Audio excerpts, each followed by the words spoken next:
Le livre, le savoir traditionnel, et la technologie, le savoir moderne.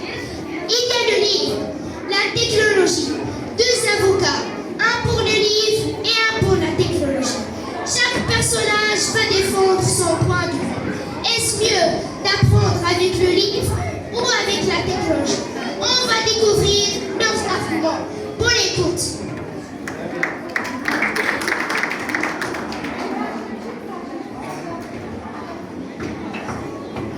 Écoutez s'il vous plaît, organisez-vous.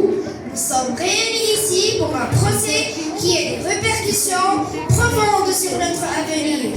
Quel est le meilleur moyen de transmettre le savoir? Le livre traditionnel ou la technologie moderne? Chaque partie aura l'occasion de présenter ses arguments. Avocat, à vous de jouer. Honorable juge, mesdames et messieurs du jury, je vous présente aujourd'hui l'indéfectible livre qui a su traverser les siècles. Quand on lit un livre, on se plonge dans un univers. On peut toucher chaque page et marquer chaque ligne.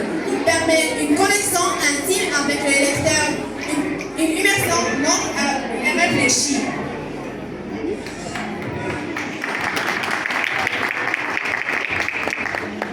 Oui, mon existence est un témoignage de la continuité humaine. Je ne suis pas un simple objet. Je suis un gardien de la mémoire collective. Le livre ne se fatigue pas, ne se déforme pas avec le temps. On peut me conserver sur une étagère pendant des années, voire des siècles,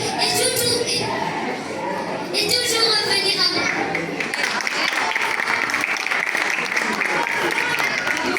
Honorable juge, mesdames et messieurs du jury, voici la technologie. L'ère numérique est arrivée et avec elle une révolution.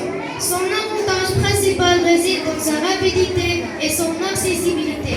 Elle m'a apporté de milliers, voire de millions de livres en quelques secondes. Une simple recherche et tout le savoir humain est à votre disposition. Je brise les frontières géographiques et temporaires. Je connecte des personnes aux quatre coins du monde. Je n'ai pas besoin de papier. Je ne me limite ni à l'espace ni au temps. Vous pouvez m'emporter partout. Dans votre poche, il a accès à l'information en tout lieu et à tout moment. Très bien.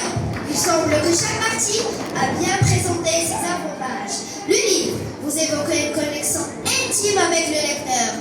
Mais vous n'êtes pas parfois trop long? Dans un monde couvert avec une vitesse folle, vous n'êtes pas des freins? C'est vrai que je suis lent, mais c'est là ma force. Quand on lit un livre, on réfléchit, on se pose des questions. La vitesse de la technologie peut être utile, mais il peut diluer l'expérience. Avec moi, chaque mot compte, chaque phrase est une invitation à ralentir. Cependant, malgré tous ces avantages, sa durabilité, son intimité et sa richesse de contenu, vous ne pouvez pas se transporter à la vitesse de l'électronique.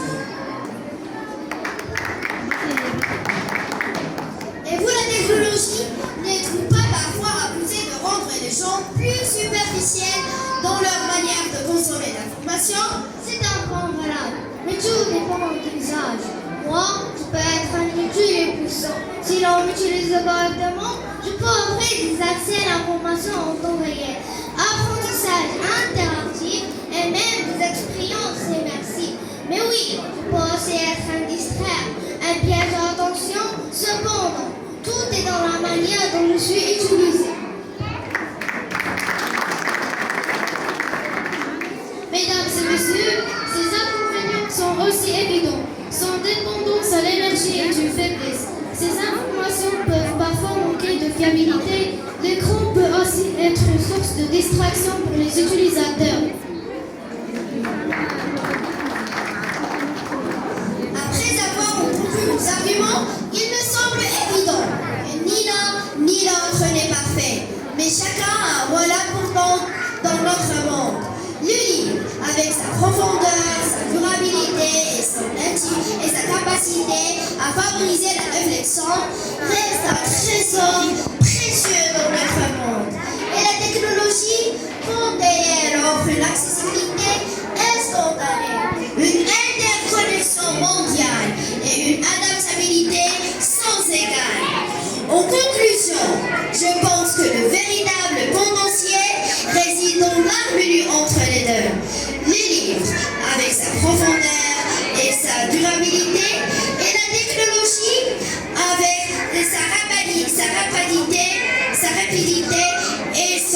l'accessibilité.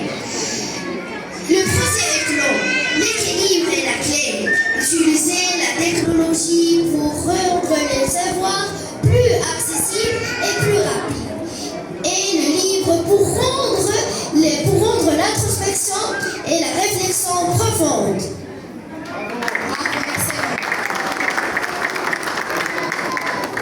Je n'ai jamais voulu être la seule sur ce savoir, mais je suis heureux d'être reconnue pour ce que je peux m'apporter.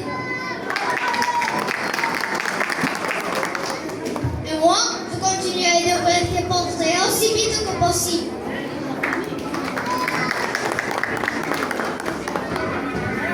Le procès est clos. Que chacun puisse choisir l'outil qui lui conviendra à ses conditions et ainsi de ses besoins.